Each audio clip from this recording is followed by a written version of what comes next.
Going live. It's so exciting. Hopefully nothing crazy happens with my interwebs. Last time it was pretty smooth, but that's always the risk of doing lives is the internet. I know. And there we are. We are live. Yay. Well, welcome to the Social Hour. My name is Nicole York. I am a photographer and digital artist and a senior writer with F-Stoppers. And I'm here today with photographer and retoucher extraordinaire, Pratik. You can find his work on almost every major platform as an educator, from F-Stoppers to Pro EDU and the Portrait Masters. He has been teaching retouching for what feels like ages now, especially if you kind of came into the business during the height of Creative Live. But my favorite thing about Pratik is that he's always so generous with his time and his knowledge. And every time we get a chance to hang out, we always have really fantastic conversations. So for the Social Hour, what I really want to do is bring in amazing creatives that I can have really interesting conversations with, and hopefully bring you guys into and answer some of your deepest questions for these guys. And not only kind of make great connections for us, but it's really awesome to find out how different creatives in their different walks of life have experienced things that can kind of enrich our lives as well. So thank you, Pratik, for joining me from all the way across the ocean. That's right. I'm in Oxford right now, and thank you for having me. This is so cool to finally have us chat with you on your YouTube channel. I know, I'm super excited. I had to do a really weird, so I've had my photography YouTube channel for a little while, and I didn't really do much with it because I was always so focused on other places. But when I wrote my first book, I thought, well, I need to have some kind of author platform. So I set up an entirely different social sphere for myself as an author, and then realized that that doesn't really work. Like, you really can't maintain two entirely separate presences. It's so hard. It's so much work. So I just recently decided to kind of squish those things together. And this is the result. So now, instead of Nicole York Photography or my last name as an author, I used my dad's last name, which is McEwen. So instead of having either of those, now it's just Nicole Creates. So I just make stuff, and I guess that's the thing. So hopefully we get a good mixture of both kind of people. That's a good idea. It's a good way to, it's a very creative way of combining the two. Hopefully it works, right? Fingers crossed, because it really might be a disaster. We'll just have to wait and see. So it looks like Sarah J is already joining us. So hi, Sarah. I will be monitoring YouTube, guys. So feel free to ask us questions, please, in the comments, and we'll see what we can get to while we're here. Yes. So Pratik, you are cloistered at last for a long period of time with your beautiful wife. How has that been for you guys? You're like together for so long now without anybody traveling. Did you say cloistered? Cloistered, yeah. Love it. I haven't heard that word in a long time. I read a lot. I know. It's great. I learned so much from you, Nicole. Like just by being around you, I feel like I get smarter. You know, it's like nice. One of those smarter everyday channels on YouTube. Nice. Like, yes. Yeah, just use all the words and tell people all the things. It's probably from like all of the really bad Regency era like romance novels I read when I was a teenager. I get all these words that Americans are like, what does that even mean? Like, I don't know. I try to spell color with a U sometimes, and of course you have to. If you want to sound, really intelligent, you have to use the letter U in color. It's just the way it is. I don't know what it is about people with a British accent, but I inherently believe that they are smarter and telling more of the truth. I don't know why, but like if they say anything, I'm like, oh, they must know. You know what? I was following a psychology, coincidentally, a TikTok channel about somebody who does psychology tidbits. And one of the tidbits that I learned yesterday was that if you automatically start by sounding warm to the person that you're talking to, by default, they trust you more, even though what you're saying might not have any merit to it. Right. So British people are generally warmer in their inflection and how they carry themselves. And so by nature, combined with the accent, you do feel like, wow, I could really trust this person. Yeah. Oh, that's crazy. I never thought about that, especially since so many of the British people I know, it's strange. Do you notice they tend to view themselves as emotionally cold? Like, oh, I'm British, we don't do Yeah. that. You know what I mean? Which is Yeah. weird because I've never like got that feeling from them. It's a very reserved culture, you know. It's and I noticed that because I live, like you said, I live here with my wife, Bella, who is with me. And then when we go back to the States, I'm in Texas. So when I'm in Texas, there's still that Southern hospitality. And when you come here, there's that Southern hospitality. So it's like she kind of sees the differences between both cultures, but they're Right. very nuanced, but more similar than they are different. Right. And you're right. Like, I think the main difference is they're more reserved in kind of what they want to express. Mm-hmm. And sometimes they look at our side of the pond and they're like, wow, they really go out there to express and create in a way that they might not be used to here. So it's just a different environment, even though they're parallels and commonalities. Sure. Yeah. I think that's so cool to be able to, and I wish that more people could. I was lucky enough to live overseas when I was younger, basically right out of high Oh, school. Yeah, I lived in Germany for a little while when I was in the military. And so it was really cool to see how living in places that are so disparate from what you're used to can kind of change your worldview and how you view like behavior and interaction and what what you would consider like social mores that are normal, and you think that yeah. that's the right way to be, and realize that there's really no right way to be. It's just different. Yes. I was just going to ask you your biggest takeaway from that. And I think you nailed it on the head, because when I first started traveling, my world got turned upside down because, you know, I started traveling actually pretty late in life, especially for work and stuff. So Right. I began traveling more so after college than any other period in my life. And I Mm-hmm. learned so much about how I was doing everything in the United States was how people don't do any of that stuff at all. I was like, wait a minute, am I wrong? Like, why is there on and off switches on outlets in the UK, you know? Yep. And then you're like, wait, that makes a lot of sense. You're conserving energy, and it's things like that that you don't really even know to ask or consider, and you come back Sure. and you realize that I've been living a whole lie. Yeah, it's crazy. I think my biggest thing wasn't necessarily, it was more about the kinds of things that we consider like manners. So when you have a kind of a course when you first get to Germany as a military member, where they kind of walk you through some of the ways that culture is different there. And one of the things that it's really hard for Americans to get used to is that Germans are really comfortable being around one another just in general. And so they don't find staring at each other, like just staring at a person, is not a weird thing. And Ah, bumping into somebody, you don't say, I'm sorry, because that's just what happens when people are moving in a group down the side. Like you didn't hurt the person and you didn't try to do anything. Why are you sorry? And if you say, you know, was los, if you're like, what's up? They think that you're asking what's going on with you. And so they're going to tell you. So there were just all of these little small differences that as an American, you have no experience with. And it didn't take too long to get used to for me. But when my mom came to visit, she was like, this guy's been staring at me for the past 5 minutes. I tried to get him to stop. So I stared at him really hard and he just kept looking and I didn't know what to do. And to this day, she's still kind of like, I don't know about that. I don't know if I don't like it. I'm like, but part of that is because she, you know, she grew up in a place and she's always really been there and she loves it there, but she never really got that chance to kind of experience other cultures and expand the way that she thinks about that how people behave.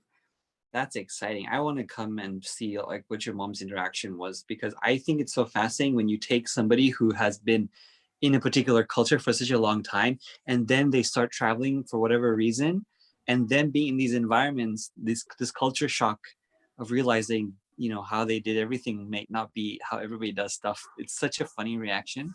Yeah, it really is. And for her, I think she was very much like, she was uncomfortable with food. So she grew up in a, basically like a pioneer in a way. They didn't have running water. They had a farm. They killed and hunted their own animals. Like, you know, the way that they lived was very much kind of like late 1800s, which is kind of crazy for 1960s. But So she grew up always just she loves junk food because she had to eat, you know, obviously super Oh healthy. So yeah. now like she wants to eat like candy and chips, and that's like where she wants to be. So when she came to Germany, we're taking her to these restaurants in Nuremberg, like, you know, these beautiful cobblestone streets, and there's this big church, St. Lawrence Kirk, and we're sitting out in this patio and getting this really good like schnitzel Mm. and spätzle with, you know, cheese on it. And like she's like, that I don't know, I don't want to even eat that, it looks like maggots. I'm like, Mom, it's just it's like, it's a noodle with cheese on it. She's like, no. She's like, there's a Pizza Hut. I was like, are you serious?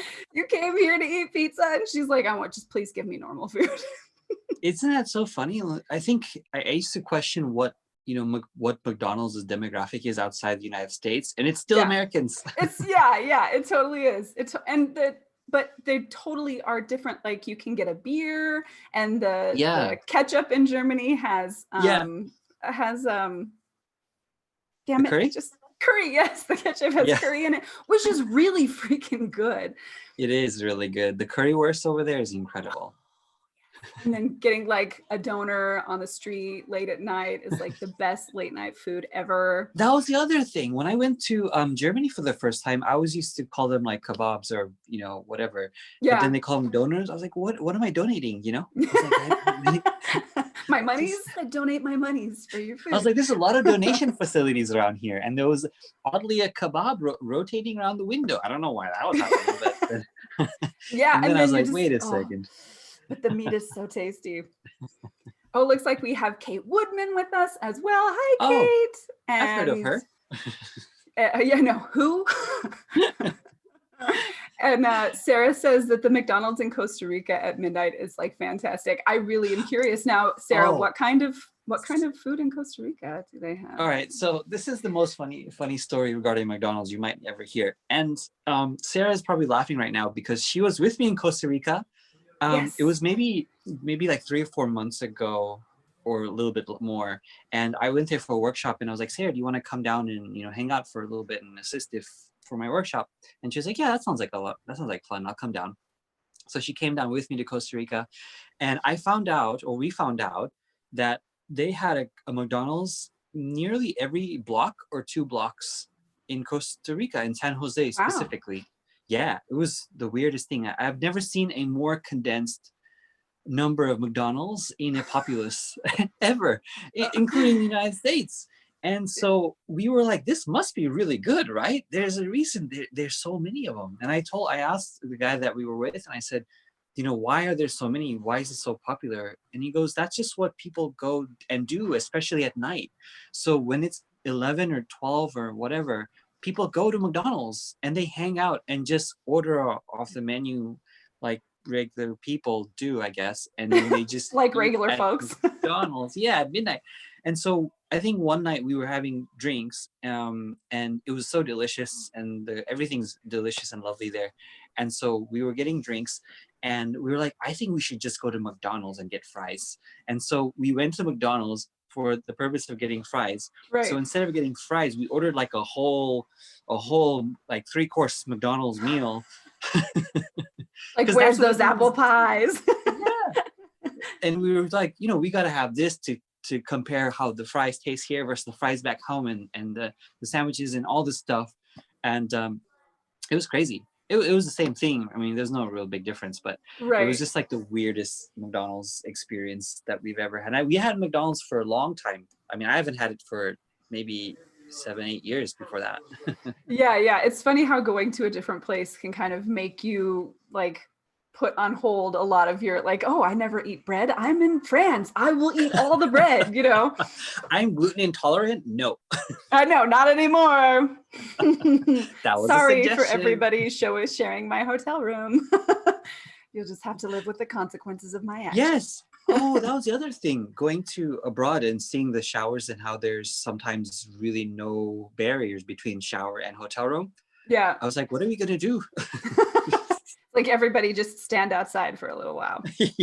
Yeah, there's a whole different level of comfort with, you know, like public pools in Germany and people just changing in the changing room because it's just you change and you go, and nobody's, you know, everybody's, or even advertisements that show way more nudity than what we show here, and, you know, just getting used to the differences and realizing that it seems like it's different, but humans are still humans and they still, you know, have all the same feelings and everything else. It just, I think expanding your worldview that way is hugely beneficial. And I wish that everybody could do it. In fact, in some ways, I would rather send my son abroad for a few months than send him to college, because there's some things that you learn as you're growing that I think are more beneficial to you as a human being than memorizing facts for a little while. You know what I mean? Because there's so much that you can learn or continuously learn through your life. But I think for a lot of people, there comes a point where they're set in their ways, and going to experience something when you formed all of your own opinions is a lot less beneficial than when you're young.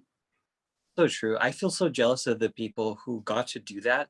I don't know how much it is of a norm in the US, but abroad they do have that program where they send other people abroad in Europe and, you know, everywhere else. And I feel like they gain so much out of it that I'm sad that I didn't experience that. And I guess, like, from your experience with the military and stuff, you still got a chance to see cultures and learn so much. And it's probably taken a huge part of your growth as a person to see all that. Oh yeah, definitely. I mean, it makes you much more open to differences in people. It makes you much less judgmental of the different ways that people handle situations. I hope.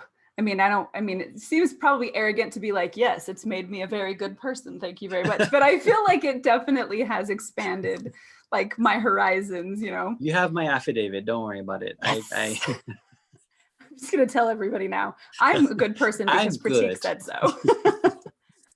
Take it up with him if you disagree. We can end the YouTube live now. This is that pinnacle. We've reached the pinnacle.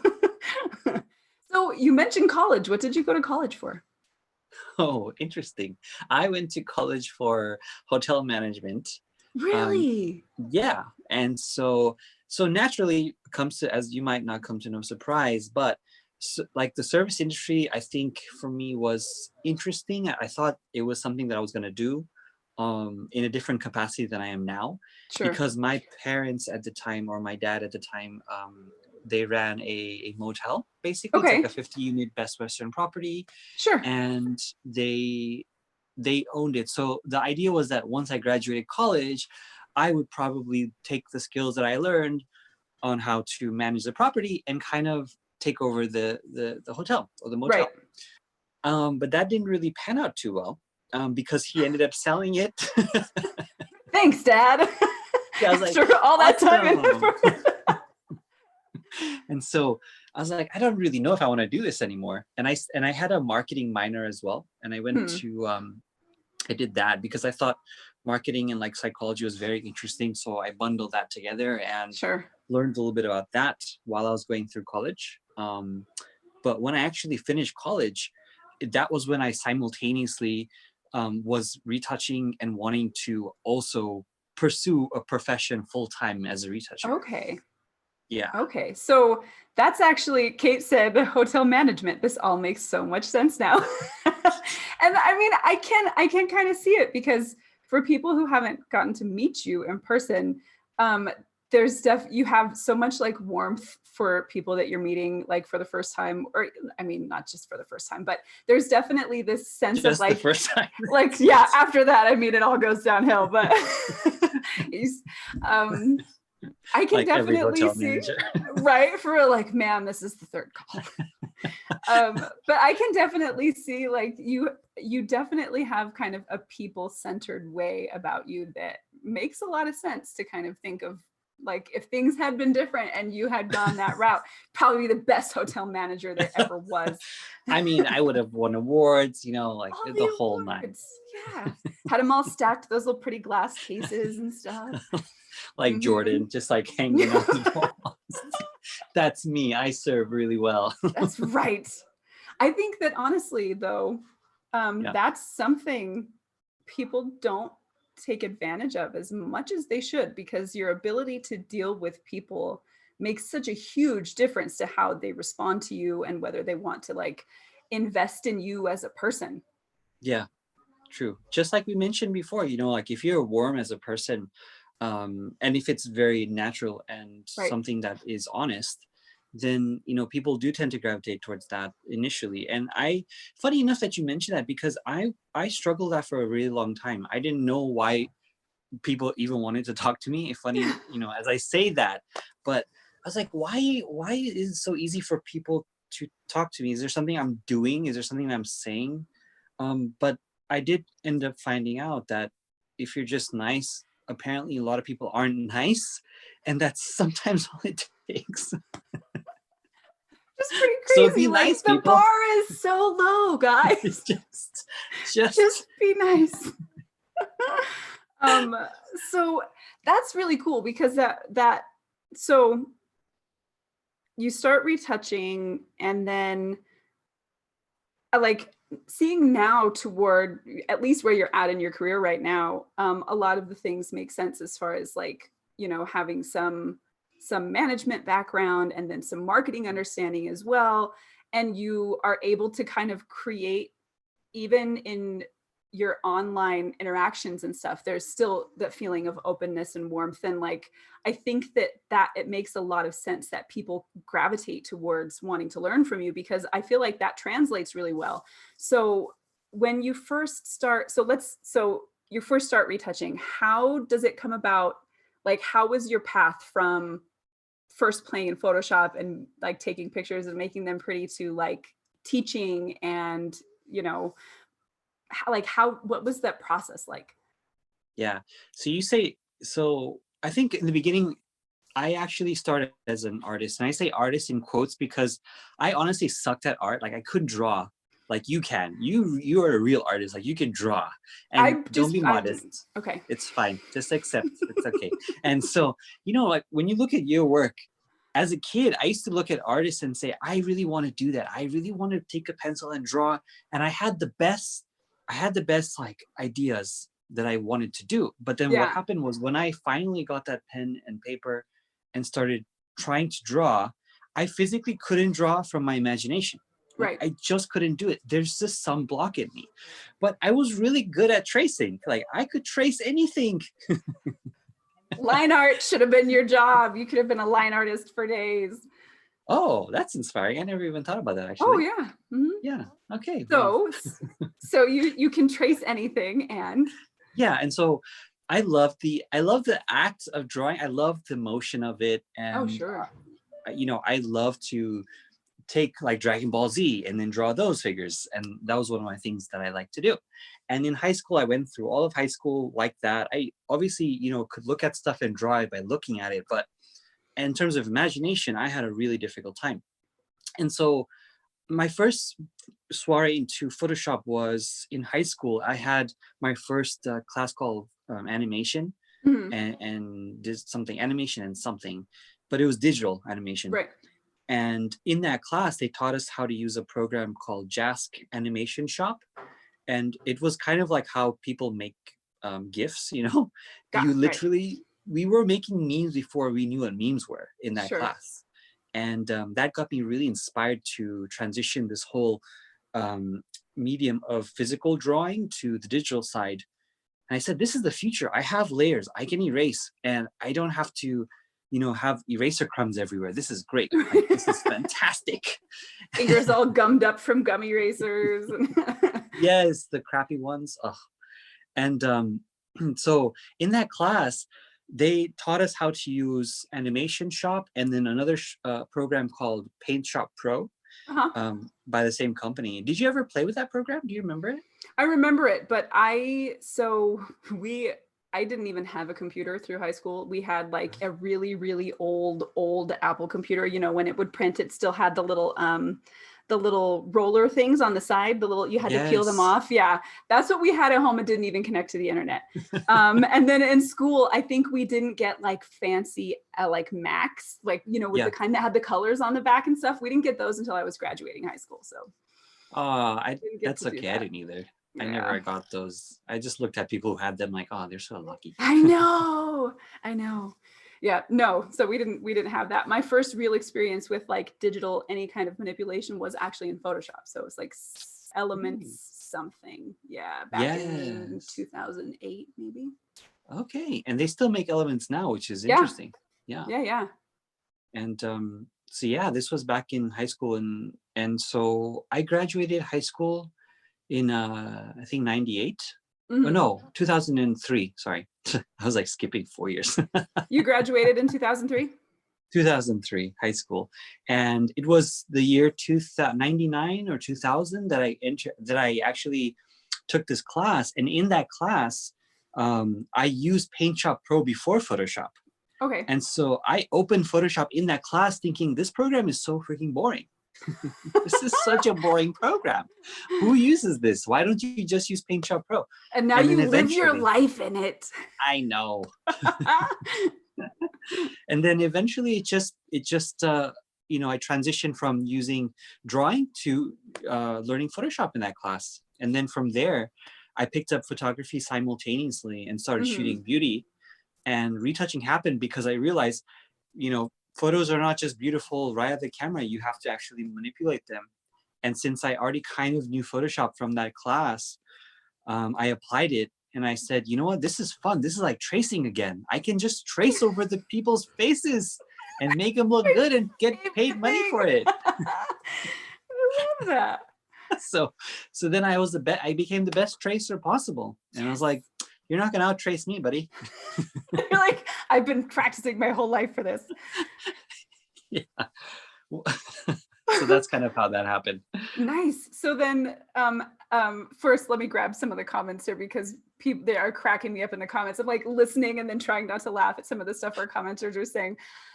So we also have Ken is here now. Olga is Woohoo. giggling. But they're joking about you're gonna move to Japan now and become a manga artist. Oh yeah, Bye. peace out. So you start retouching. How does that? So the first time I was ever exposed to you or your work was through Creative Live. Naturally, I didn't even know it was a thing, and somebody was like, "Yeah, haven't you ever heard of Creative Live?" And I was like, Yeah. "No." I'm hanging out on like online photography forums or like chat rooms where everybody's so mean to each other and stuff. And they were like, "Yeah, go check it out." And so I remember very first seeing your retouching class. So how did you like, what was the transition like from just working to teaching? Did you have a feeling already that was something you wanted to do, or were you referred in that direction? Like, how did that happen? My first experience in education kind of paralleled my brief work history in the hotel field. Like after I graduated college, I worked at a company called Westin Hotels Okay. for a couple of years, and I in that process I learned a lot. However, I still wanted to pursue retouching. So after those couple of years were over, I had enough clients built up by doing it on the side and in the evenings to kind of just jump from that career. Sure. And so I continued pursuing it and working full time. And then I think it was within the first 2 years of being full time Mhm. that Creative Live actually approached me. And the reason why they approached me was I had done a lot of one-on-one sessions before, and every time I did one, I actually talked about it online. Like I'd post about telling people that I'd be going to these places, Sure. and traveling to these places to teach people. And funny enough, F Stoppers was the catalyst for that. Okay. Yeah. It was the first year that F Stoppers came into existence, and they had done their first big iPhone shoot where they had shot a fashion shoot with the iPhone, with the Right. first one, the 3G, and Yeah. they wanted to see if it was possible to use that as a camera, obviously for clickbait purposes. And, Sure. Like you do. yeah, of course. And so they were like, hey, would you like to actually retouch these pictures? I said, yeah, I mean, I don't have to really do anything. It's not like there's any details. So sure, Right. let's do it. And so I did it. I sent it back to them, and Lee and Patrick posted it, and they credited me in the video, and they put me in the post. And the first inquiry I got for education was one of the team leaders for World of Warcraft, who happened to just be working at Blizzard at the time. Yeah. She's like, hey, you might know of a game called World of Warcraft. I'm part of the management on the team. I also like photography. I saw the article F Stoppers. Do you teach retouching? I said, I do now. So Yeah, let's make yeah, I do actually. Funny that you asked. Yeah. So then he flew me down to California for the first time in probably my life. And Wow. I was just so excited about the opportunity that it inspired me to quit, because he then had his own studio of Right. artists who had their own Wacom and stuff. And I was like, you guys can draw. I can't draw, but I am here now. So But I can trace. yeah. If you guys need any line artists. That's Yeah. awesome. So that's it's interesting when you live something that it doesn't really seem that strange. Like Yeah. when people are like, wait, you were in the military like that? Yeah. You were in the military? Like it seems really awkward to them, but it was part of my life. So it doesn't seem strange to me. And so like for you, that probably just seems like a normal, like a turn of events, like things just building off of other things. And everybody that's watching is like, that's so crazy. Like people were just like, hey, can you come do this now? You know? But I do that now, watching like TikTok and seeing people being professional hula hoop dancers and professional, right. I don't even know, clowns or whatever, right? It's just amazing to see that you can do that, and Yeah. there's an outlet for that community, you know? Right. What Right. about you? Was it the same with photography? Because you did the military, but Hmm. then you were also into photography and art, and you do everything seemingly Yeah. very well. So how does that, where does this all balance? Well, I mean, I've been drawing and writing and things since I was little. So I just always was wanting to make things. And I think that's because I was kind of like a performer as a kid. My parents would like trot me out at parties, kind of be like, Nikki, do the thing, like so that everybody can watch, you know? So I think I grew up really enjoying kind of having that approval of other people. And Yeah. so I found, you know, if you make stuff, you get that too. Like you can make things and people go, ooh, you made a thing. Look, it's so great. And so I just always wanted to make things. And then in high school, I was like a theater nerd. And so I was going to go to college for theater.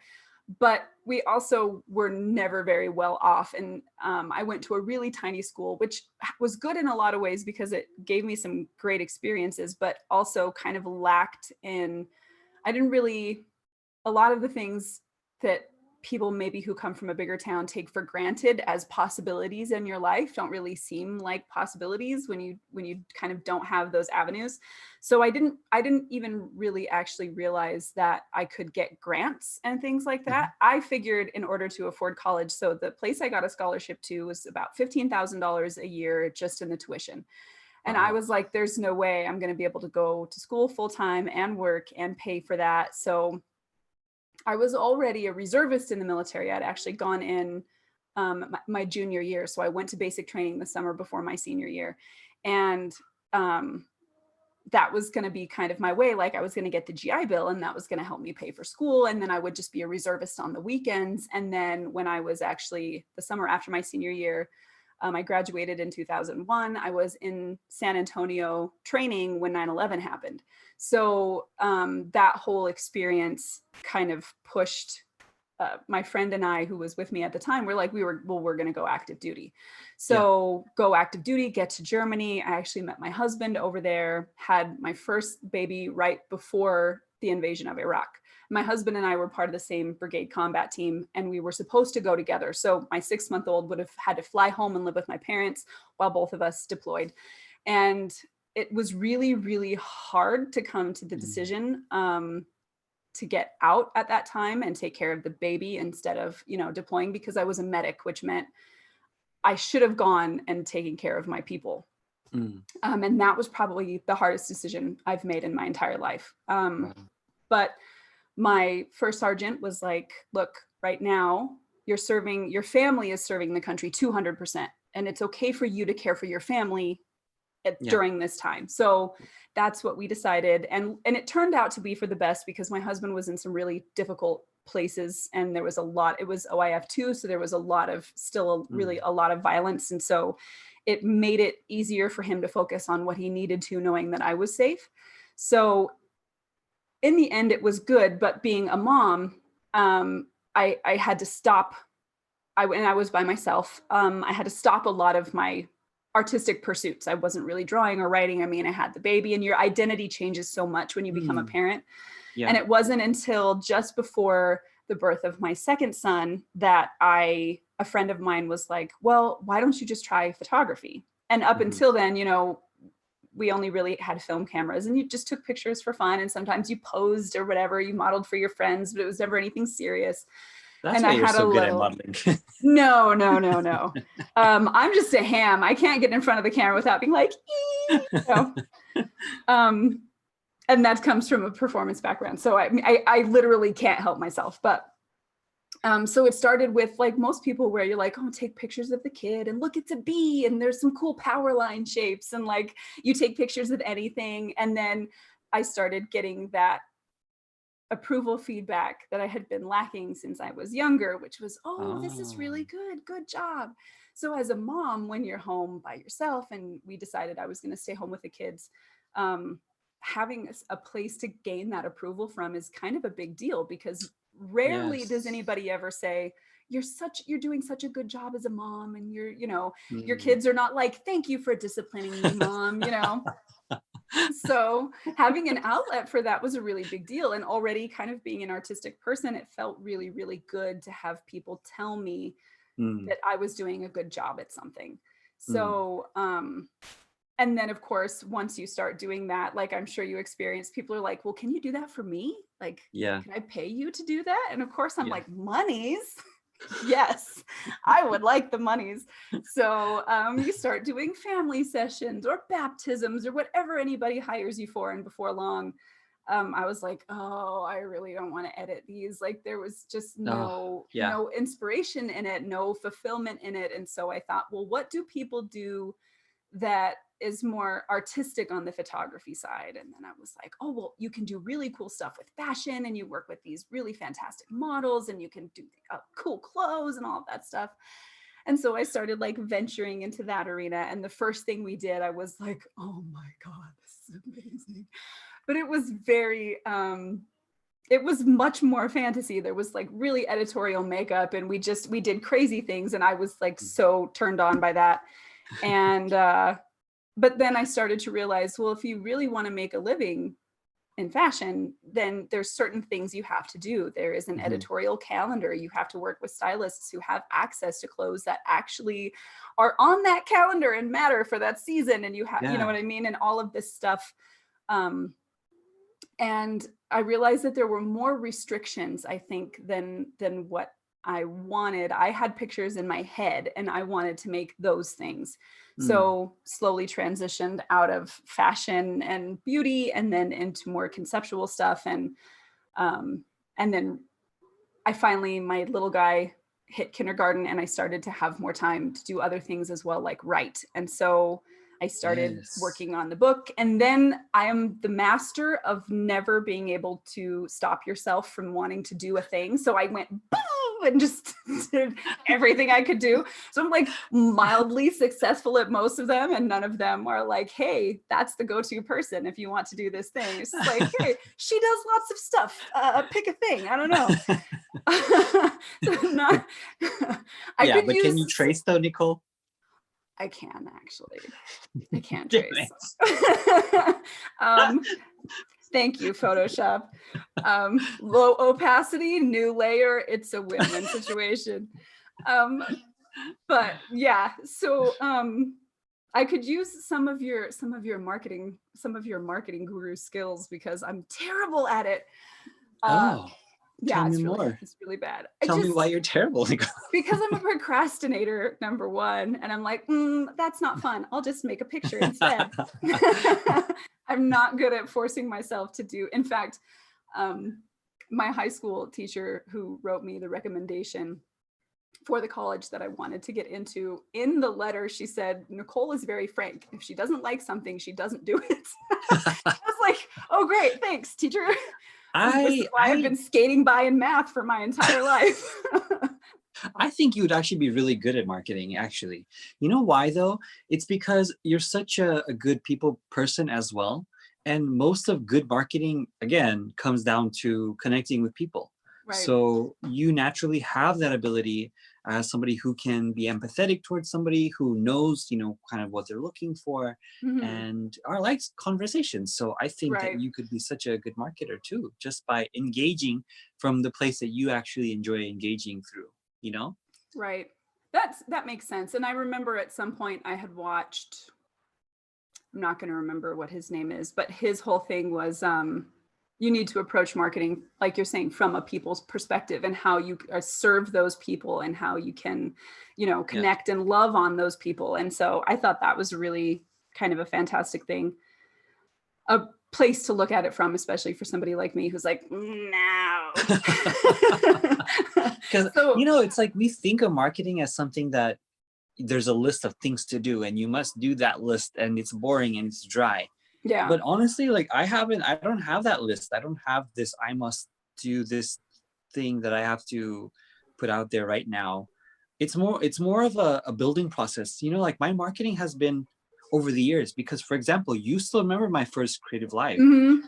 And it's like people out there coming from that side of things still remember my first creative life too. And because of that, they've stuck around. And because of that, they've then ventured into other things that I've done because they trusted the first thing that I did. So it's like, hey, if Right. Nicole is good at this one thing that she's done and you're good at so many, then clearly this next thing that you're going to do is going to be something I'm very curious about now. Because now that I know that you've done this really awesome thing or things, the next Right. thing that Nicole does is going to be on my watch list.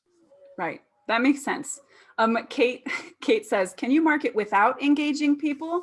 Asking for a friend. And Sarah's like, that friend is me. You, So yes. In fact, if it's better to have, I think it's better to have a team than to do it yourself. For example, having someone like me or you to actually engage for others is the best way to do it, I think. I just wish I had more of me to help other people in order to market themselves, because right. I would have a blast doing it. Like it would be something I would do full time now that I think about it, because I like to get to know people, what their strengths are, what they don't like to do, what they love to do, what are some strengths they don't even know about themselves, and kind of push their work into a limelight situation. And that's what I did with Bella as well. Like when we first met, she was a very shy person, which she still is a little bit now. So Sure. she had a really hard time talking about her work and showing it off. And I really wanted to get her to do more of that. So we set like a plan of action. Here's how many, things we should be sharing regularly. Here's what you should talk about. Here's how you should kind of, craft your captions based on what you like to do. And so she Mm-hmm. crafts them based on, stories she makes about her portraits. It's Yeah. not something that I would do, but I noticed that that's her strength. She likes to write. She likes to get lost in worlds. So I was Mm-hmm. like, do that. Your audience seems to really engage with it from the fantasy side. So, continue seeing what happens. And then it's just the numbers game. Then people just start coming and then following you. And eventually you funnel them into like a newsletter or, whatever it is that you want them to go to, whether it's your Mm-hmm. Instagram or, and then you start reaching out after that. And you can have a lot of people enlisted to do that. I do that on a regular basis. Like Sarah, being in the chat, she helps me with the infinite texture panel stuff. Like I just don't have the capability to feature people as much as I want to. Sure. But she knows like kind of what we're going for, and she gets me. So like, Sarah, would you help us out with that? So, we have people like our friends that help us. And I say, Mm-hmm. don't be afraid of asking your friends for help, especially whether it's, ideas of what they see in you as your potential, or how they could possibly, market you or help you out in the things that you find weakness in, especially the ones that you think could probably help. You never know what could happen. So don't think you True. have to do everything alone. You really don't. Oh man, that's such good advice, because it really feels like you do. I mean, for so many of us, and I know Kate and I have talked about this a lot, because both of us like to have a lot of control over like the entire process from beginning to end. It's so hard to hand things off to people and be like, okay, I trust you now to do the thing. It's difficult to do that, but I think you're right in that. I mean, nobody has the time. Like, so for people who maybe this is their first exposure to you, or if they just don't know, you have also, in addition to your retouching, and you're a photographer as well, you have infinite color panel, infinite texture panel, and infinite looks, which you said is all part of infinite-tools.com, Yeah. infinite-tools.com. So you have these kind of different places that you've been exploring and ways to help people. And of course, you can't, like, in addition to teaching and traveling and your retouching work and photography, obviously you can't manage all of that stuff by yourself. Yep. So how do you go about, like, do you have like a set plan for how you go about finding, you know, teams or people to delegate to, or like, what does that look like for you to manage all of the stuff on your plate? That's a very good question. And this might be a really involved answer, so bear with me Good. here. Yeah, give. So for instance, let's talk about retouching and photography first. Okay. Retouching has been my main thing for, you know, like I said, maybe 9 or 10 years full time.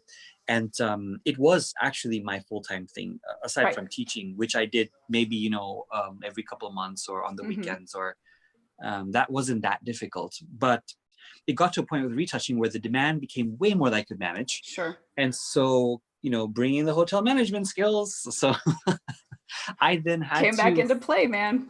Oh, totally. I remember going to different places and teaching and finding students who were very good at what they did, but had a really difficult time finding work. Yeah. And I actually scouted retouchers to help me with my business as a retoucher. And they ended up actually working for me for a while. And whenever I had overflow, I would send it to them. I would manage those jobs. And eventually I had maybe 5 or 6 retouchers working part-time, I would say, on at least one job at a time. And I'd kind of managed each specific job as they send it back to me and send back to clients. So I then grasped how management would work in the creative industry by learning through that process, and using my name as an agency, as a retouching agency. But after 2 or 3 years of doing that, I really got burnt out of just managing. And I was like, I really need to be creative again. I just want to manage everything. Sure. And so, so then I scaled down on the retouching, and then started to focus on what else I really want to do. And photography was on that list in my head because I knew that, you know, in the last 9 years that I was retouching, I was also shooting part-time, and I love shooting. It was something that I was good at, but I didn't get to invest as much time as I had wanted to. And I was like, now would be a good time to do it, because around the time that I decided I want to shoot more, the Infinite panel started launching with Infinite Color first, and it kind of took off more than I expected it to be honest with you. It was just going to be a side thing that I created and I wanted to put out there, but it kind of grew its own legs and became a community. So I said, all right, I need to manage this community now. So I'm going to scale back on my retouching and only have maybe, you know, 4 or 5 clients that I work for full time. And then the rest of it, I'm going to just outsource the management aspect of the group. And so that's where my friends like Jay Coy and Logan came into the mix, and Emily as well at the time, and Tina as well before. They began to kind of help me out initially. And they started taking over, say, social media in terms of group management, making sure emails were okay, that they could answer everything that they could. And I would pay them, you know, based on what they were doing and how they were going to help out the community. And so I was like, let me just see what happens. You know, let me see what happens if friends get involved, and can they be reliable? Is there gonna be problems? Is there gonna be rifts happening between our friendships? Which is that's so hard. So, and fortunately, not really. You know, if you can talk to people and hear them out and understand their predicaments and situations, and be willing to give them a chance to flourish in their own way, chances are they'll surprise you, and, you know, they'll respect you for giving them that leverage. Sure. And so you're right. The hardest part initially was giving up that control of saying, you know, I want things done this specific way, no other way. Right. But if you do that, you're never going to grow and meet your potential ever. It's just going to be handicapped because you couldn't see outside the box of possibilities that you could be giving people chances for. And of course, there's some things that you might not want to shift on. There might be some core qualities and core principles that you want embedded in everything that you do. But outside from that, see what happens. And if it doesn't really meet your expectations, then you can obviously say goodbye and find somebody else and just keep on experimenting, but never give up, you know, never give up trying to find people to help you in your life. Because, like, think about every entrepreneur that is now a company. Like, think of, maybe Elon Musk right now is not the best example because he's going a little bit crazy, but I mean, you know, at some point he couldn't be on the lines manufacturing the cars themselves. Right. Like, he had to have people. He had to have people help him code. He had to have people who help him build, and ideas meant whatever. like you just have to have people that can help you facilitate your journey. And Mhm. just because you're creative as an artist doesn't mean you're alone. Like Yeah. Billie Eilish, she has her brother that helps in so many ways with her music. So Mhm. even if it's family, even if it's somebody just to give you ideas, and Sure. that's kind of how I manage everything, is kind of keep it open-ended and see how things go, but always making sure that I have people to help me do what it is that my main vision is. Right. So, what would you say to somebody who maybe is not earning quite enough yet in order to like actually pay people in order to delegate? Like, I think that's the hard balance for a lot of us because, and so I'll just kind of play devil's advocate a little bit because I want you to be able to explain it to me like I'm the person who is like, well, that's not a thing I can do, because Yeah. it is, but we got to see how we can get people to that place, right? Yes. So as a mom, we're basically mostly a one income household, and then my income is kind of supplementary to that, and then I have my kiddos and stuff. And so I asked somebody at one point, like, how do you're doing all of this stuff, how do you keep track of it and manage it and do a good job? And he's like, well, I have a wife. I was like, oh well, I guess I need a wife then.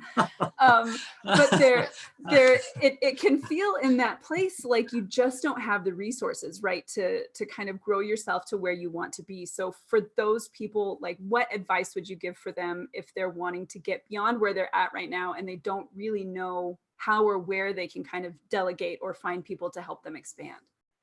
This is going to be actually very interesting, because this is going to come down to being very creative, and as which is what we are creative. So every solution that we come up with, we have to look down within our creative self in order to find it. So for instance, I'll give you one example, and this is obviously different for every single person, but when I created my first Photoshop group on Facebook, Mm-hmm. I didn't have the funds necessary for actually managing that group. However, keep in mind that a lot of the community itself is interested in helping in some way, granted that there is also something that you can give back to them. So it might Sure. not be monetarily, it could actually be something where you bring on an intern where you're actually helping them in their careers as well, or things that they're looking to learn as part of being involved in your business. Because Right. if you're at the point where you're, like you said, somebody who's doing so well right now in the sense of managing everything, and people are starting to ask you like, hey, how are you doing all this? That means you're doing Mm-hmm. something right, even though you don't feel like you are, and you feel like there's so many gaps that I have in my own world. Chances are you're still 90% further than most people who are looking up to you, because you've figured out so much, and in your head there's still so many things that you could do better, which is Mm-hmm. a sign of people who grow naturally anyway. Right. So people are going to be looking up to you, and getting them involved in your world and finding help like that is not something that's out of this world, because that's Sure. how a lot of people do find help. And that's how a lot of people, start their footing as well, in order for them to build up their own careers and learn skills and assets. And so don't be afraid of asking for help and just putting it out there saying, this is what I'm looking for. This is what I can offer you. It's not monetary, but it's time based. And right now Sure.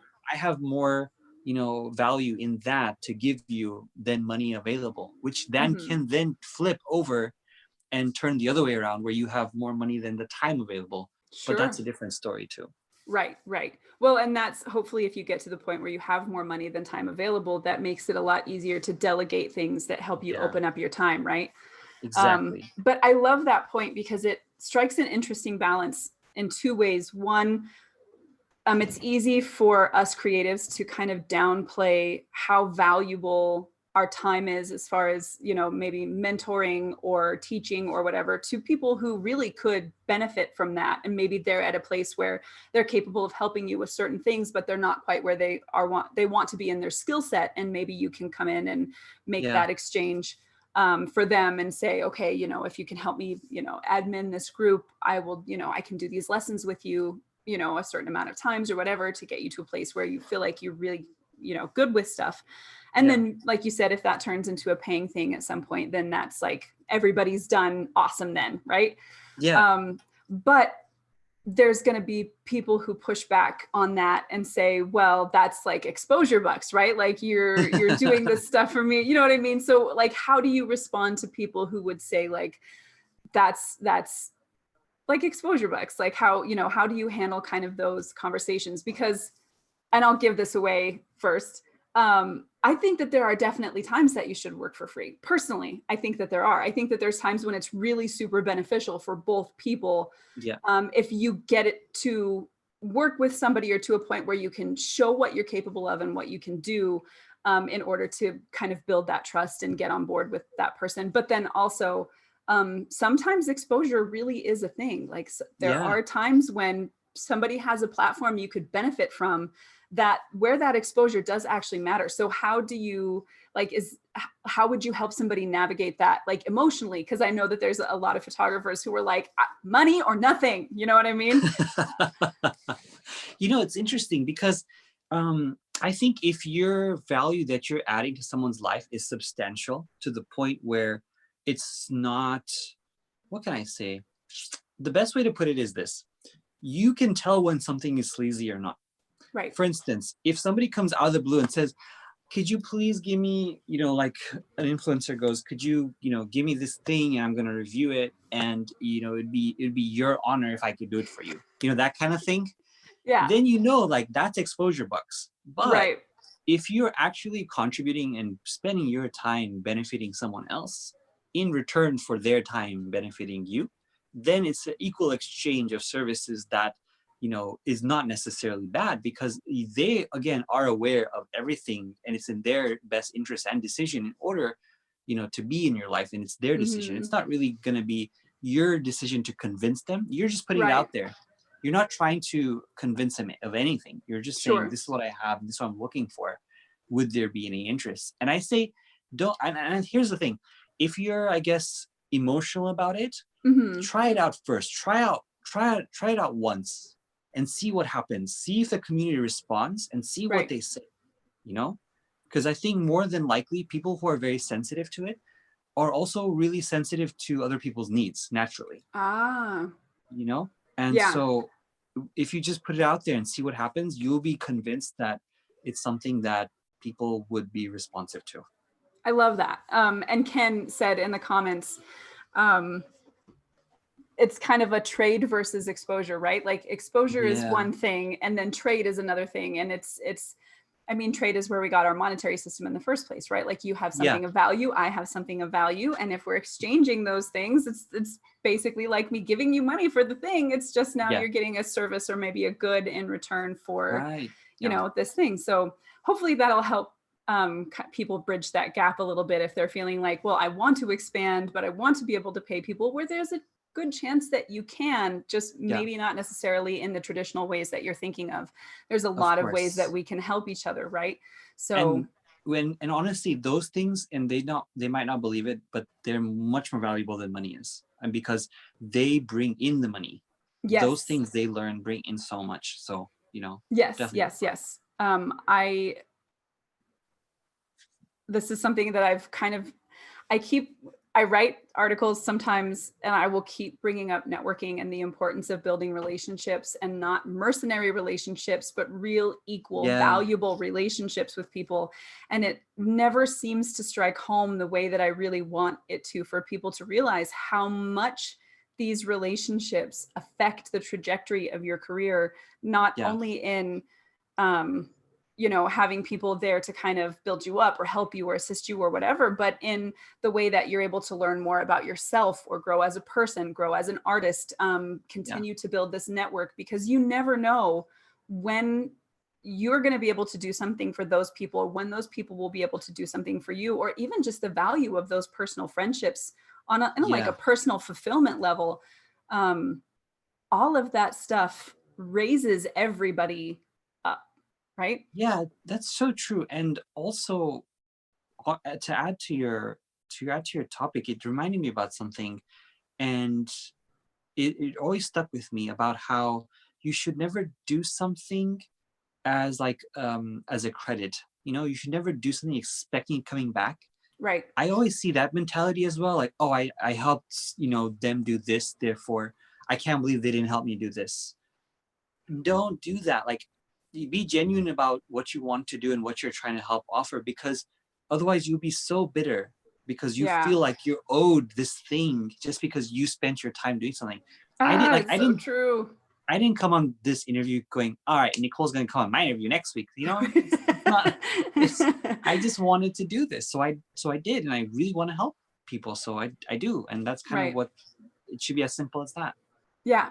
And I think I think people recognize that. I think people are able to see when it comes from a genuine place of, I just want to help or care or be there. And then that makes the desire to reciprocate so much stronger, because then you are forming that genuine connection. I was talking to Kate not too long ago about the fact that we do things for and with friends that we feel, if a stranger were to come up and ask for us to do that same thing, we would be like, what? That's rude. You know, like somebody's like, hey, do all of this stuff for me. And you're like, I don't even know you though. But somebody that you've built that rapport with, and somebody that you're going to be there for them, and they care, and they're going to be there for you. And then you're able to build each other up. Whereas it takes a while for somebody to make that connection and make that relationship happen and work to where it's trust. And that, I like to be able to help people, but I also am not a vending machine. And so there's that balance between, somebody hits you up and asks you a question, you're wanting to help them, but also you don't have enough time to help every single person that asks you. So you try to build things like infinite color panel, or do, workshops or whatever that people can have access to so that they can help you. But when you have those relationships, when you can build those, it's such a different story in how you can grow, and how they can help you grow, how you can grow together, how you can support each other. And then also, what about your balance between how you, so, as a creative, you have to have a balance, or I guess you have to put your work out there. And inevitably there's going to be people who A, support you, but B, tear you down too. You obviously can't avoid that part of it. What is, like, where are you in that respect of managing your own feelings when people like come after your work? Do you brush them off? Does it affect you? Like, where is that for you? So for people who kind of are like, oh, your work is crap or whatever, that kind of thing. So you can't write for an outlet like F-Stoppers for any period of time without kind of building up a thick skin, because you're exposed to so many people, and everybody has opinions about things that they want to share, and they feel like their opinion should be heard and it's valid. And so if they come after you and say things like, says Nicole, who is a journalist, not a photographer, and you're like, oh, burn. Like, is that true? Maybe that's true. So I think first you do have to realize that not everybody's opinion should matter to you. Number one, it's important to build, and this is important for authors as well. Because this channel originally was for my author platform, and I've kind of merged them. So hopefully my authors who have friends will be here for this as well, because I think for any creative, this conversation is valuable. But I think first you have to divorce yourself from your work. You are not your work. Your work exists separately from you. And once it leaves you, it becomes its own entity, which means it interacts with people differently. And depending on their worldview, their exposure to art, their preferences, all of that stuff, their taste, they're going to interact with it differently. And so you have to realize that how they interact with your work says more about them and your work than it does about you as a person. So make that difference. And luckily I'm able to kind of separate myself that way. And then the other thing is, I value opinions based on whether or not the opinion comes from somebody that I value. So I want to surround myself with people that I feel like I can trust, and people who do the kind of work that I value, that I appreciate, that I would consider good work. And if they come to me and they say, look, your composition it's struggling here, I'm like, oh man, okay, can you show me where? But if some random stranger on the internet is like, this is the worst thing I've ever seen, I don't know how you call yourself a photographer, then I'm like, okay, and I go about my business. Because why let those people into my heart? They haven't earned a place there. They haven't Oh yeah. earned the right to critique me that way. So and now there are times that people will bring something up and it strikes true. And I'm like, oh man, I think they might be right. And in that case, then I consider and take that for what it is. But of course, that's based on my ability to recognize it. And Yeah. sometimes your skill level won't reach that place for a while. And so it's just, I guess, one of those give or take things. But first, my work is not me. And if Yeah. somebody Yeah. critiques my work, it doesn't mean that they're critiquing me as a human being. And I think that's probably the most important. Yeah, that's true. Absolutely. And Yeah. that's the best thing you could have said. You know, you have to make sure that you have to make sure the source is good, and also the infliction and how they talk about it too. And we have a friend here who's going to critique us Yes, today. see my puppy. Come here, Bruce. Come here, Bruce. Come here. Hurry, hurry. They're like, what are you talking about, me? This is the puppy. Wow, that's a big puppy. Yes, he's the baby. He's look at his face. Oh my gosh, that's the cutest. He's so cute. You get down. He's over here to harass the pug, who's like such a good dog, sleeping at my feet, just being so good. And he's ready to like get her. That's why he showed up. But so we did have a great comment, reality reimagined. Any advice from either of you on how to begin to form those networking connections, especially artists in the realm of photography and Photoshop? I'll let you take that one away. Okay. I think first you need to put yourself in situations where people you admire are. So if it's groups or sometimes that can be something like a chamber of commerce. Sometimes that can be a Facebook group, wherever it is where you're finding, and then go and be of value to those people. So I think that's the first thing, is go and don't go look to be like, I want to be friends with Pratik. That's my goal.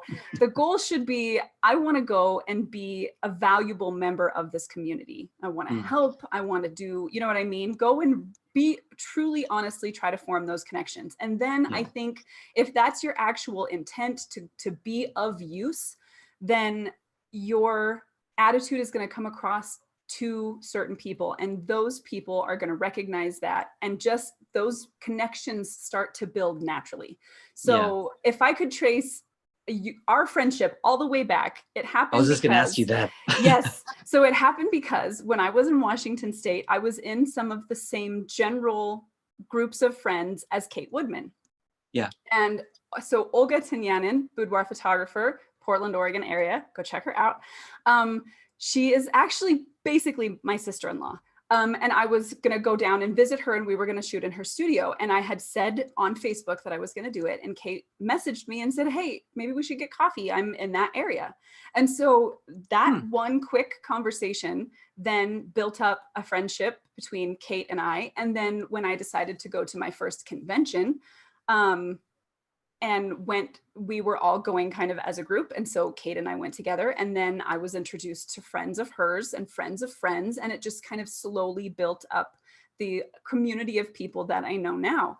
And you and I at that point were actually already in a couple of groups on Facebook where we were kind of mutually in that group, retouching groups and things like that. And so I think we had, glancing kind of conversations or things, but through just building up friendships, you don't know where those are going to lead you. And so a lot of even the work that I've created recently has to do with having friends. Like I'll bring up Emily Teague, because she's an amazing connector of people. She's just an amazing person to know, because she seems to have so much joy in grabbing people and being like, this is this person. And like, I want to be able to introduce people as well, and like manage groups of people as well. She's so good at that.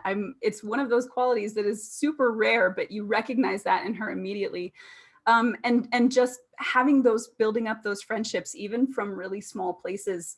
You never know where those are going to lead you or who they're going to lead you to, especially if your intent is genuine. And I think that's the most important part, to have that genuine intent of just, being friends, just being friends and caring and valuing and not expecting anything, but putting yourself out there in a genuine way. And I think when you do that in those places, I think good things are going to follow. And it might not always be what you intended. Like if you go into Photoshop world and your whole goal is to be best friends with Pratik, that might not happen for you. You guys actually might have personalities that are completely, that don't work.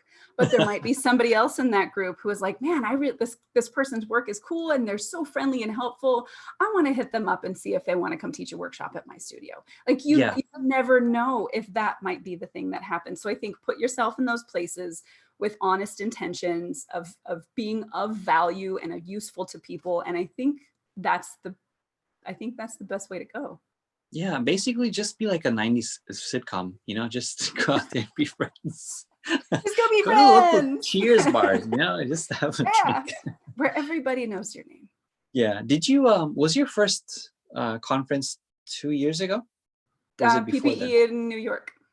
Yeah, not last year, but the year before. Yeah. Okay. Yeah. I thought so. Yeah. Yeah. Okay. Yeah. That was when we ran upstairs at Peter Hurley's party and hid on the roof because there were so many people downstairs. Yes. Yeah. Which also brings up an interesting question. And I remember you and I talked about this a little bit once, but how do you, so you still, unlike a lot of people who have been teaching and stuff, and now who really kind of only go to conferences that, you know, they go and teach and then they will go because it can be such an overwhelming experience when people know who you are. How do you handle that? Like, how do you go about navigating that when everybody around you is like wanting to get in and meet you and say hi? How do you navigate those situations? It's tough because you don't really have control over it. Like if you're obviously at a point where, you know, that does happen, it's very difficult to maneuver around it. But you go into those situations knowing it's going to happen, and you carve time out for that specifically. And if you're prepared for it, it's more than fine. It's, however, can be a double-edged situation where, you know, you're expected to happen, but you have to get somewhere. And it happened at the last show that we did because we threw the Infinite Color Party at Photo Plus, and me and Emily were in a really dire crisis situation because something had popped up where the party was almost not going to happen. It was the venue's miscommunication for something, and it was a very serious thing, and we had to get like venue what was it called, some specific type of insurance. Like he was making it really difficult for us to make it happen at the last minute. And this was stuff that we should have known way in advance. So Emily and I were like, what are we going to do about this? So we had to go to the show floor to talk to Ellen Chrome, Jeff at Ellen Chrome, as you know, and he had to help us out in the situation. So we had to like run to the floor and get there within a specific time. And obviously, as you're doing that, you run into people and they're going to try and stop you. And if you for whatever reason come across as mean or as like I'm blowing you off, it can come back to bite you. Like they could write some scathing review about you or whatever, even if it's not your fault. And it has happened before at Portrait Masters as well, where something was going really wrong.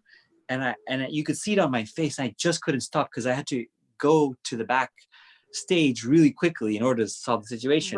Right. And it was a really sweet friend who actually was like, "Oh my God, I haven't seen you since Germany."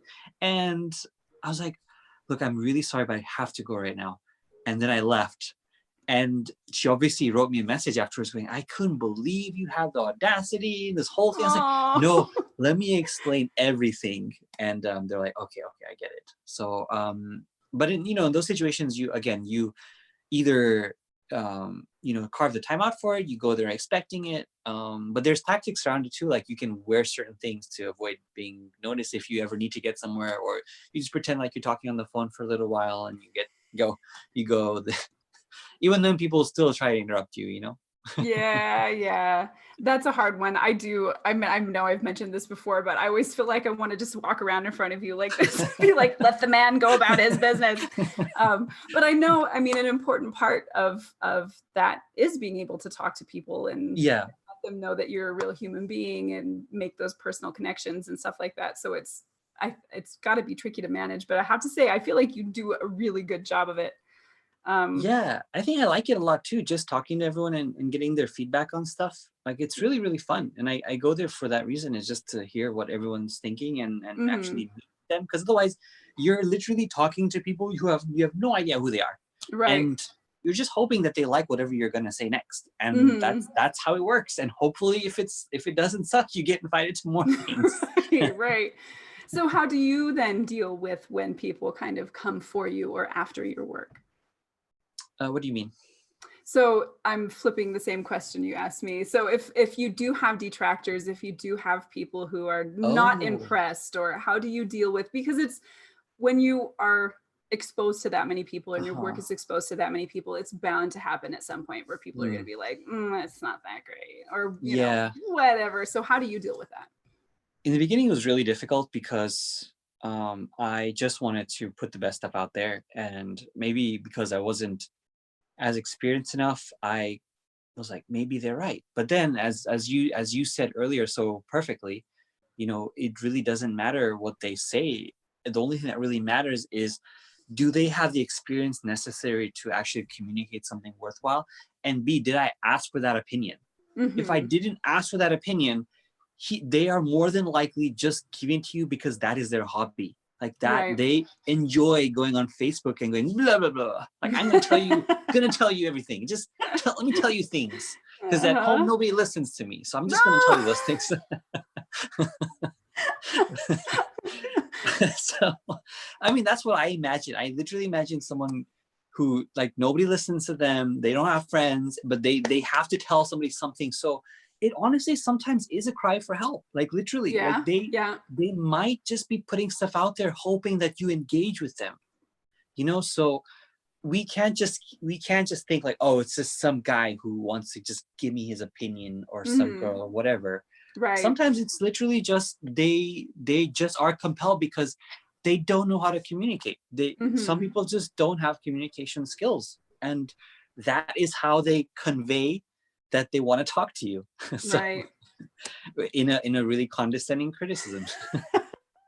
It's a super generous way to look at it, but I think you're probably right. I mean, there are a lot of people out there that just don't, or maybe they just don't have a lot of people to connect with in their regular lives, and so it kind of becomes a, like you said, kind of a desperate cry. Remember in school how there was that kid who would always just scream stuff, or just like, they're like, we told you 5 times, Timmy, to quiet yourself in the corner. You're still talking. That's Timmy. Timmy's in the comments now. Okay, now I'm gonna be like, okay, Timmy, like that's now gonna become the thing. So you have, anytime somebody's like giving an unsolicited opinion, yep, I'm gonna be like, okay, Timmy. It's gonna be like, okay, Boomer, except for trolls. Okay, Timmy. And then I'm going to direct them to this particular part in the conversation. He wants to listen to you. Okay, Timmy. Oh my gosh, I can't believe we have been talking for more than an hour already. The time has flown by so fast. Wow. But it's been such a blast of a conversation. I love that we got to just, my favorite thing about this is just the chance to have interesting conversations with interesting people, because you never know what you're going to learn. And that is my favorite part. So as we're heading toward the end, I just want to encourage anybody else that's on YouTube. If you guys have any questions, get them out there now so we can answer them, because it's starting to get late in the UK. Even though I know you are a super night owl, right? I am. I'll shamelessly say I sleep like 3 or 4 o'clock and then get up at like 12 or 1. Holy moly! I cannot. At 10:30, I'm in bed. Like I'm in bed at 10:30. I sleep until about 6, and like if I'm not awake, like by 9 o'clock, I feel like the day is gone. I feel like if you haven't started doing stuff by 9 o'clock, like that's the end of the day. That's You know it. what? I Time. have tried so many times to actually sleep at a normal human time zone. And Not so vampires. I've tried more than I have tried retouching. So imagine how many times I try. Every day I try. Like every day is a new day going, I'm going to make it happen because I'm a very confident person. I'm like, nothing's going to stop me from making this happen. So, Yeah. so I still in my mind go, I'm going to sleep early. And yesterday I was like, it's midnight. It's time to go to bed today. And so I went to bed. I laid there closing my eyes for like an hour going, now's you're going to sleep. I didn't sleep till 3. And I was Oh like, why no. did I? Just failed at it. It's the one thing you're not good at is going to sleep at a decent time. Okay, cool. We have a couple questions. Reality Reimagined is asking recommendations on how to find further education when you feel like your skill set is advanced past attending the basic convention circuit. That's a really good question. I will let you give your thoughts first, and I definitely have some thoughts on that. Okay, good. I was gonna say like I want to hear it.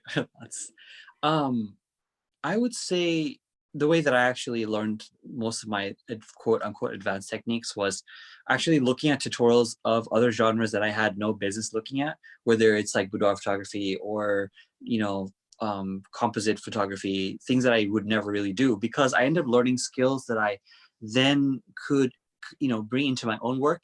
If Mm-hmm. you're not the, if you're the type of person who can look at something and go, you know what, let me think about how I can apply that to my own work, you're going to get so much out of life and tutorials and all that stuff, more than somebody who has to be handheld for every single thing or example that must be required.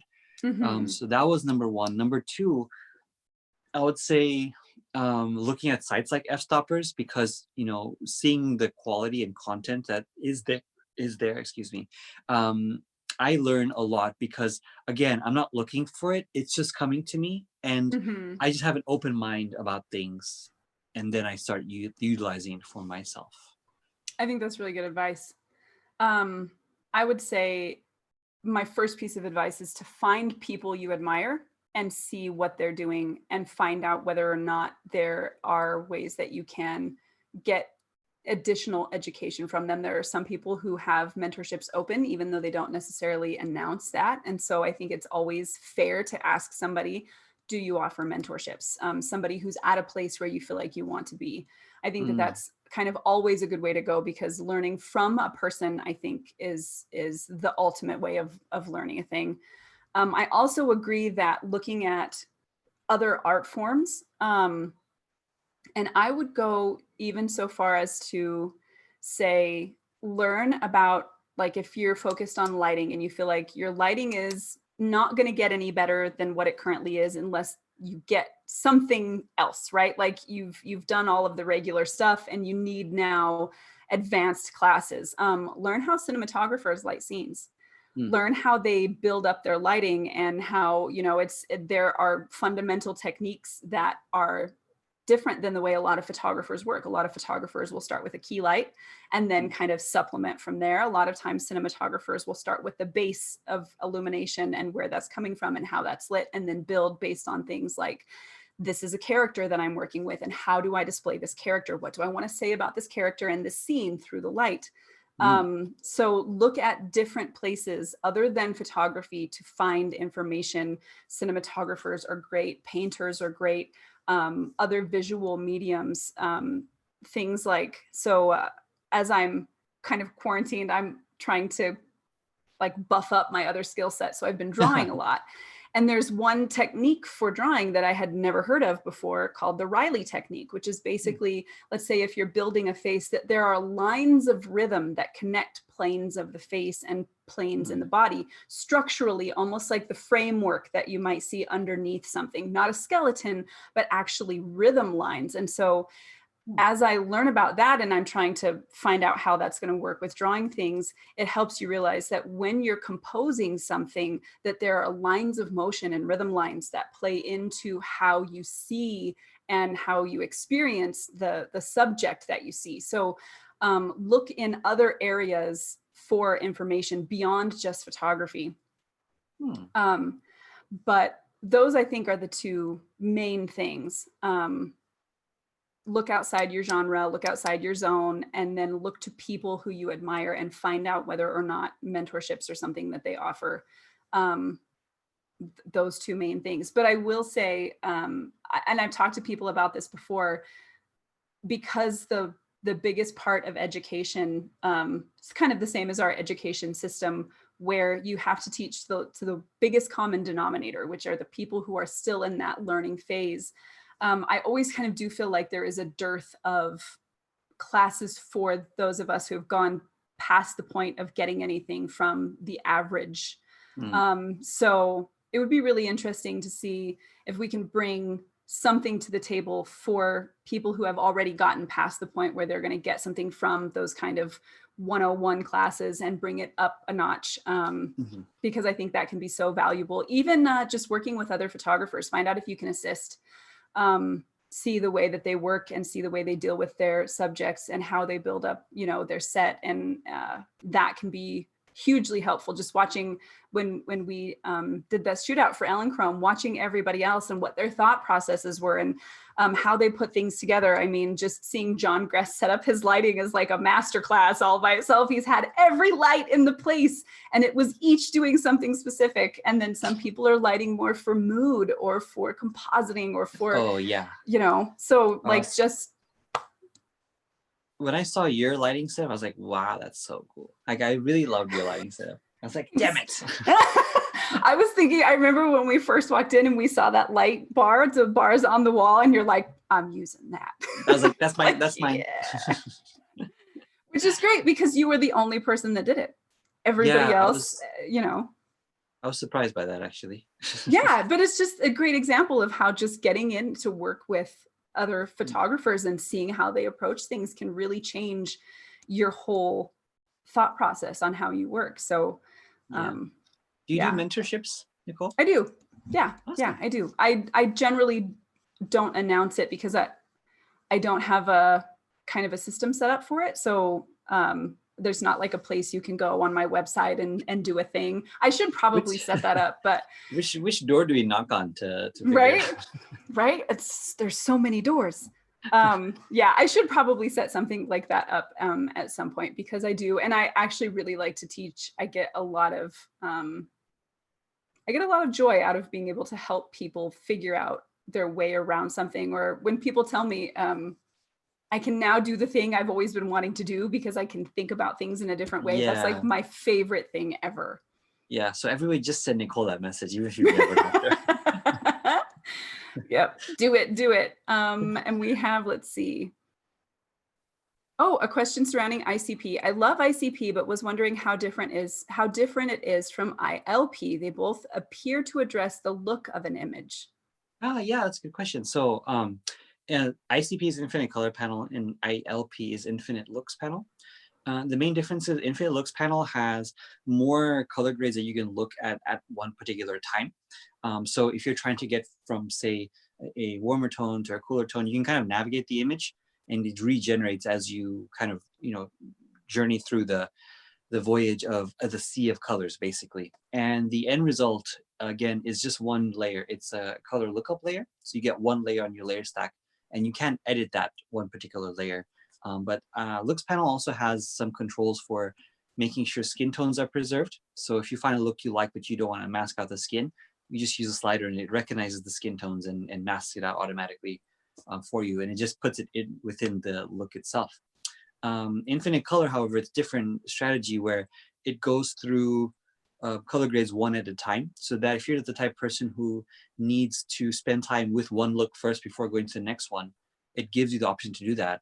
And then it gives you the option to tweak every single layer within that look itself. So it's more customizable in that respect. And you can go through them one at a time to see like which one suits better. And they all have, you know, a tremendous amount of color grades in both of them. So I use them in tandem with each other. Like I use looks panel to find a primary color grade, then I'll use infinite color to tweak the color grade that I have in front of me. So they both are about looks and color grades, but they both operate in those two different ways. Cool. Right on. Alex, I hope that answered your question. And then, So does it make sense to do a mentorship where you simply show your process and let them fine tune or direct? Do you want to start with this one or shall I? No, And we can let you should this be the start. last one. Okay. Yeah. Yeah. So I think no. And here's why. My personal thing is you need to understand the why behind somebody's process before you can understand why they use that process and whether or not that's even going to make sense for you. So whenever I teach, I always teach the why. Because if I can show you how I light a certain image, but that's not going to matter unless you want to make the same kind of image that I'm making. And it's not actually going to help you to build your own vision, which I think in the end is the most important part. So I can explain to you, let's say one of the fairy images where I've set up kind of a hard backlight to make them glow. And then I have this light coming from a certain perspective, but I'm building that with my vision in mind and the mood that I want and an idea that I'm probably going to composite later for that. And so I have an idea of what kind of backdrops I'm going to be dropping in. But what I would like to do is help people understand the psychology of why certain light works for certain things. Like if you have uplight, that's traditionally, so I just wrote an article for Pro EDU about this very thing about storytelling with light, and I'll try to summarize a little bit so I can explain why. But throughout history, most of the time when humans have seen other humans, the light is coming from above because we're diurnal creatures, which means we're used to seeing certain patterns of light on the face. And so traditional portrait lighting mimics those patterns because they're comforting, they're comfortable, we're used to that, and we understand it. When you see light coming from the bottom, that would be either firelight, because that's where that light was at, which means it's nighttime, which means it's dangerous outside. And if you're around somebody at nighttime, that's either somebody you trust or something that's dangerous to you. So there are certain ways that our brain is kind of keyed in to respond to certain light, even just socially. So if there's a neon glow, that says a certain thing to a watcher. If there is a moonlight look, there's certain different things that communicate to the viewer of an image how they're supposed to feel about something. So if you can understand the way that people respond to light and why light behaves in certain ways, then you can manipulate the light to do whatever you want to do based on your vision, not based on repeating patterns that somebody else has built based on their preferences. And so even though that's super helpful if you want to achieve a certain look, unless you go beyond that to understand why that look works and how you want to apply that to the things you're doing, you're always going to be stuck at replicating somebody else's work. So you can't stop there. You have to understand why. And so that's my main thing. If I was going to teach beyond beginner class, it would be about why the light works this way, and then how you can manipulate the way people respond to the way light looks in order to create the vision that you have, because maybe you don't want your light to look like Annie Leibovitz's work, or maybe you don't want your work to look, maybe the vision you have in your head is beyond that, or maybe you haven't even taken the time to build a vision yet of what you want your work to be when it's just your work and not kind of mimicry of someone else's. Not that that's wrong, because sometimes photography is just to make money, and that's completely valid. And sometimes it's you know, profession. yeah, and sometimes, so none of it is invalid. It's just that if you have the greatest leeway if you understand the why in any case, even if it's retouching or compositing or anything, if you can understand the why behind the reason things are put together in a certain way, then you can take that and apply it everywhere rather than just to the specific circumstance of showing my particular workflow for such and such a thing. Oh, that needed applause. That was really good. Thank you. Now it's your turn though. Oh my gosh, I Have cannot fun. add anything to that would be any better Stop. than what was so I think what you said is exactly correct, because you really need to know the psychology behind everything. Like otherwise, surely they can look at something and get something out of it.